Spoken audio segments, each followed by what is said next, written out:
When Holly invited me here to speak about wills, I thought, oh, I know a lot of awesome estate lawyers that we could ask to do this. But then I was also reminded that this is something that I've been very passionate about over the last 17 years in my career. Because having a will is a form of loving the people that you leave behind. And I know that I'm passionate about it, and I talk about it a lot because a few years ago, when my son was smaller, I had his birthday party at the Calgary Zoo. Have you ever been to the Calgary Zoo? Yeah. Have you ever gone in the entrance through the tunnel? Yeah, it's a cool place. So we all were meeting there that day. And, you know, I was just talking with some of the parents, and it was a reptile birthday, so I really didn't want them to leave because I don't like snakes. And I didn't want their kids and snakes and things escaping, kids, snakes, I don't know. It's not my thing. So, yeah. And I see some friends of ours coming with their child through the tunnel, and the husband stops, and we look at each other, and he throws his hands up in the air, and he yells so loudly, "No, Crystal, we have not done our will yet." And the whole tunnel just froze. The entire place froze. And I was almost embarrassed for a minute until he burst out laughing, and then we all went about our day. They did do their will shortly later that year, but we had been doing a lot of planning together, and that was one of the things, like, you've done all these investments, you've done all these big changes to insurance, like, why can't you just put this thing on paper? Like, what is stopping you from taking that last step to make sure that if you don't get up tomorrow morning or if something happens to you, we know what to do? Because even I would be lost in some situations. Fast forward to January of this year, a friend of mine who I'd badgered repeatedly to have a will lost his life tragically in Mexico. Intestate, which is the term we use when you die without a will. And it was really hard to navigate that situation for so many reasons, and it could have been resolved. So I really hope that if nothing happens today, if you take one example from every presentation or just one thing, that somebody will take action in this area of their life today. So I've given everybody this book. It's a little cheesy, I will say it. I've told Tom, the author, that I think it's a little cheesy, but it's also really powerful. We've done a webinar on it. It's on our website. This book has 7 questions that you should talk about as a family. They're not the questions you would have expected. But what's happened after we started sharing this with families is that, oh, my kids don't want to inherit the family cottage. What should we do with it now? We were saving it for them. Oh, okay, they don't want to be involved in the family business. Oh, I thought my daughter would be my executor, but she doesn't want that role. It's really interesting what can come from this. So I've gifted this to you. If you don't want it, gift it to somebody else, but please do pass along the information inside of it. Tom is a very interesting human. I really, really enjoy him. Some of the quotes that I think are really important to talk about in here are, "No written will is a symptom of giving up on relationships." He believes that firmly, so I'm not judging you, but if you don't believe that, that's okay. A will should be the most exciting document you write. Who thinks that about their will? But I will tell you that when I got divorced with a minor child, I walked out of signing my final divorce papers into my estate lawyer's office, and I had no money. But I paid $1,200 to have that will done. And that's an expensive will. I have a unique situation, and I wanted to make sure that I had my say in my son's future. Because yes, biological parents always have rights, but I wanted my say in his life, and I wanted it to be documented, and I was passionate about it. And then I tweeted it, because that was Twitter before it was X. Yeah. So I tweeted it, and my friends were like, "You're like 28 years old. What are you doing? Who tweets that?" And I was like, "Please go get your will done." And I really hope that most of my friends have their wills done. Some of them do, some of them don't. Anyways, I saw this quote the other day. It's kind of off color, but I love it. I don't actually know if your family will choose a bra situation on your final disposition, but if you really care about a bra or not, please write it down. Yeah. So the typical estate documents we talk about, a will is a very familiar term. A will is the directions for everything that encompasses your estate. When you pass away, minor children, money, assets, possessions. Most people know what a will is. What most people don't know is that you should also have an enduring power of attorney and a personal directive. And I cannot tell you how many times I meet with people in their 50s, 60s, and 70s that have a written will, but they don't have those two documents. Those two documents are directions for what should happen to you while you are still alive if you cannot be making decisions for yourself. The power of attorney is financials. Who is going to take over your money? What are they allowed to do or not do with it while you are alive? Who is going to be making medical decisions for you? I can tell you, in my household, I am everything for Tom, my partner. He is none of those things for me. And that's not a bad thing. It's just I know people in my family can step up and take that off of his plate and let him grieve or be in shock. But when these things happen to other people in my life, I actually have the unique ability to step in, deal with what needs to happen, and deal with my emotions later. So you don't have to pick your spouse. You do not have to pick your oldest child. You can pick anyone you want. The important thing is that you do name somebody and that you involve them in that conversation. They also don't have to say yes. So I lost an individual in my life 2 years ago. And the family called, and that's normal in my situation. I'll usually help. They had recently had their wills redone. Nobody told me that I was her executor. What did I do? That was a really tough situation. I did all of the duties required until we sent the file for probate, which is the process of having the will stamped by the court so we could disperse the estate. And then I renounced myself because executors have liability. So if you're ever in the situation where you're going to take on somebody's estate, I really encourage you to understand their situation.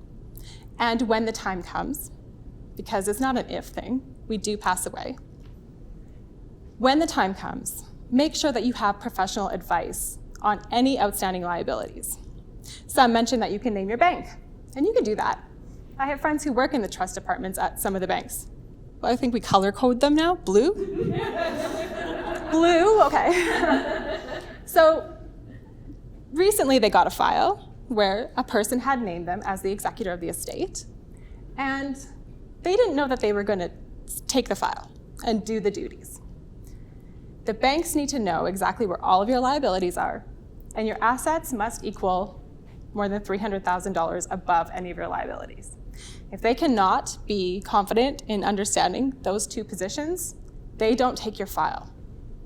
They also start charging at $25,000 and up. If someone does ask you to be their executor and you feel like you want to take that on, there can be compensation written into the will for you as well. So it's not just a ton of work for free. You do deserve to be compensated for those duties. It's a big project. I'm not going to talk about trust today. What I will say is if someone does recommend a trust to you, make sure that you have a team who understands why they're recommending that to you. Trusts are great and they can be really powerful, but I have seen them misused because they can make certain professions lots of money. I won't name the profession. It's not mine. The benefits of having estate documents: having your say, family harmony, financial efficiency. The longer that an estate drags out, the more it will cost. There's loss there. We've had accounts go 2-3 years, and then spousal rollover provisions disappear. Like it's a snowballing effect. trying to get a power of attorney in place for somebody who is no longer able to make their own financial decisions without them having their power of attorney done is also a process that you don't want to be going through. So encourage your parents, encourage your siblings. Please do these things. My son turns 18 on March 10th. Guess what we're doing that day? Please take pictures. I am. I'm going to get up in the morning and I'm going to make him an angel food cake. And I turn it into French toast. I make him bacon. And then we're going to go on a website that I absolutely love. It's called Willful. And he's going to do a will, a personal directive, and a power of attorney. He's probably going to name me. It's okay. For him, I'll say yes. But you have options, okay? You don't have to go to a high-priced lawyer for a will. You can do a holographic will, and that is where you write your own will. You sit down and you write on a piece of paper, I am so-and-so, and I would like, you can find a template online, you can do all sorts of things. What I will say is that I've caught a lot of problems with this, where people say, oh, I have a will. It's a holographic will. I say, great. Do you live in Alberta? Yes. So your estate's technically in Alberta. Is it witnessed? Yes. It's probably void. That's weird, right? That doesn't make sense. But it is legitimately a thing in Alberta. So if you're going to go with a holographic situation, just make sure you get a little bit of research into it. Don't just buy a will kit that's applicable. Just make sure that there's some research involved. There's a will kit, so you can see them, find them at the registries, you can find them online. Same kind of problems can occur, but they have improved. Or you can do an online platform. So I mentioned Willful. I think Holly will share a discount code with everybody. So if you don't have a will, Willful is a really great place to start. It will walk you through every single step, including what to do with your pets. It's pretty great. Or the lawyer-prepared route. And honestly, people always ask me what it costs. I just say, ask the lawyer. Because some of them are a set fee, and sometimes you have a very specific situation where you need documents. What I spent over 10 years ago was what most couples will spend today to do 3 documents. Like I said, I had a unique situation. It just required a bit more work. The other thing is that a will is not a financial plan. A will is great, but it's for when you pass away. A financial plan is for while you are alive. They are 2 separate things, but they also need to be reviewed together annually. Cash flow planning, savings, investing, tax, risk management, freedom. You've heard about all this stuff today. That's all in your financial plan.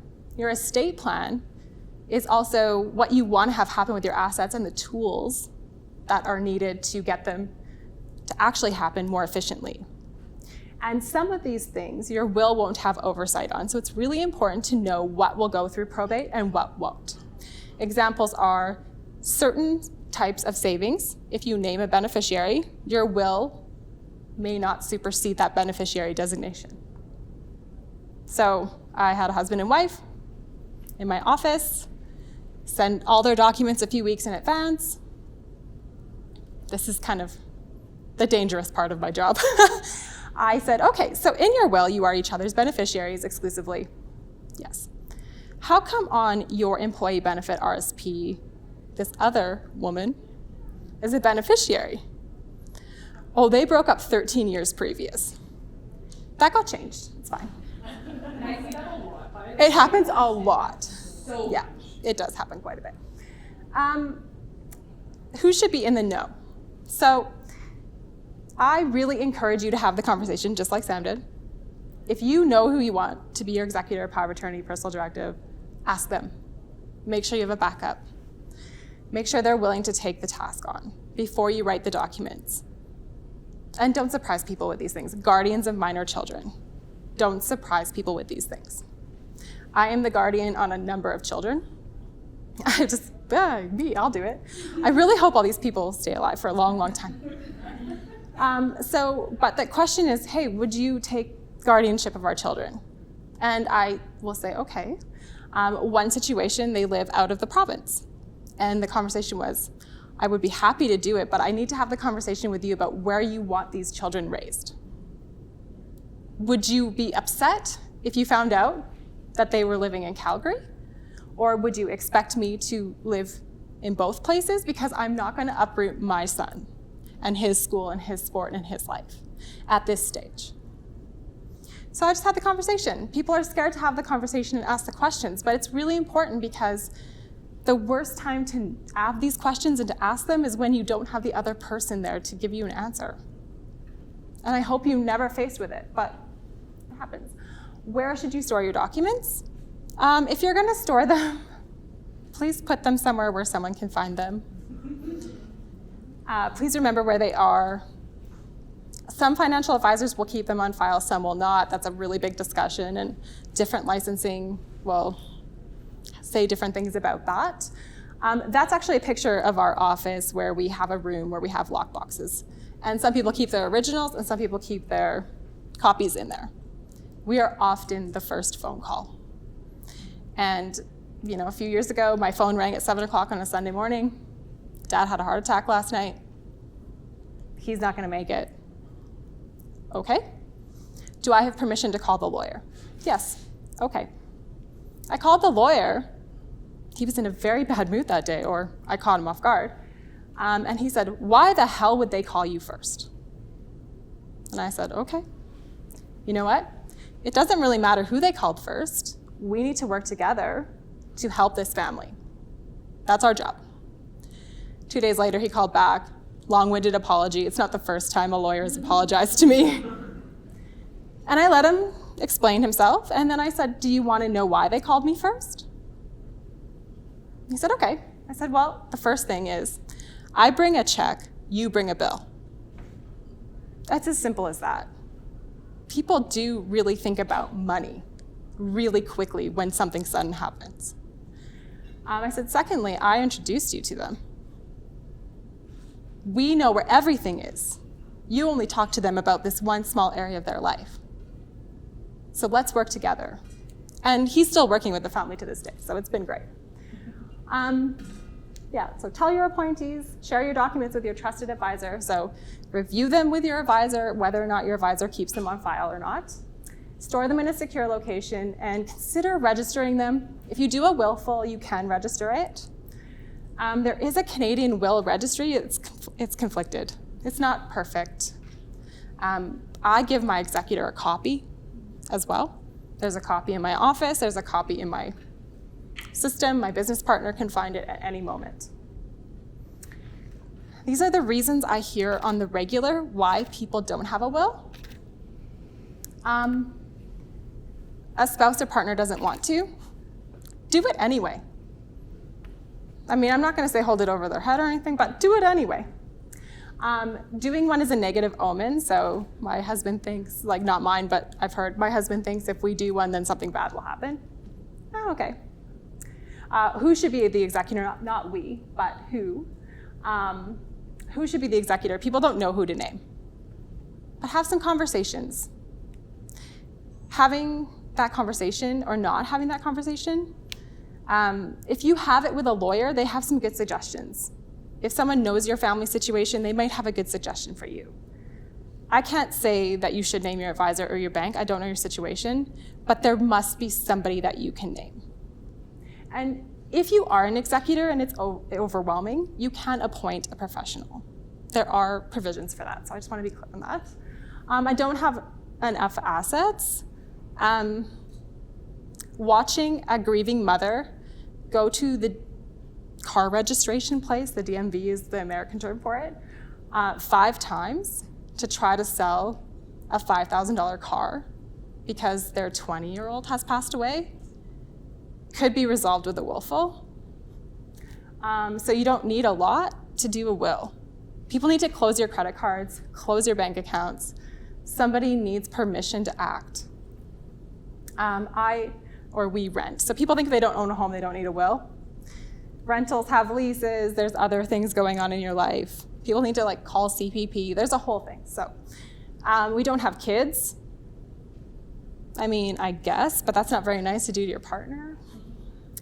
We don't know who to name as the guardian. We touched on that. We aren't married yet. Yes, marriage and divorce affect your will differently. Those are milestones in life that you need to seek advice on. So when you have a change in marriage, divorce, having a child, job change, you should see your financial advisor.